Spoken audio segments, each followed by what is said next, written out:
Breaking news Marathi या वृत्तवाहिनीला subscribe करायला विसरू नका आणि हो, व्हिडिओ आवडल्यास नक्की लाईक करा। मुख्य संपादक वसंत पानसरे। स्कॉर्पिओ एसटीची समोरासमोर जोरदार धडक, 3 प्रवाशांचा जागीच मृत्यू। कल्याण अहिल्यानगर मार्गावर अपघाताची मालिका सुरूच। कल्याण अहिल्यानगर मार्गावरील वैशाखरे गावाजवळ आज दुपारच्या सुमारास स्कॉर्पिओ आणि एसटी बसमध्ये समोरासमोर जोरदार धडक होऊन भीषण अपघात झाला।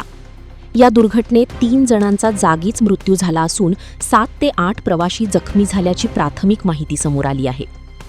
मिळालेल्या माहितीनुसार मंगळवारी सुमारे 12च्या सुमारास कल्याणहून अहिल्यानगरकडे प्रवासी घेऊन जाणारी एसटी बस आणि नेवासा येथून कल्याणकडे येत असलेली स्कॉर्पिओ गाडी यांच्यात टोकावडेजवळील वैशाखरे गावाजवळ समोरासमोर धडक झाली।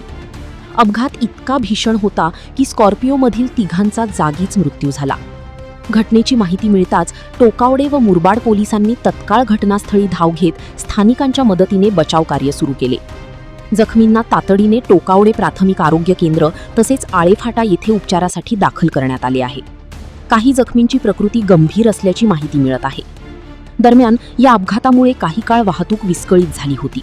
पोलिसांकडून पंचनामा सुरू असून अपघाताचे नेमके कारण शोधण्याचे काम सुरू आहे। Breaking news Marathi, Murbad.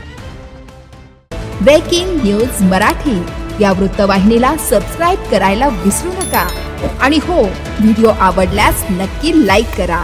मुख्य संपादक वसंत पानसरे।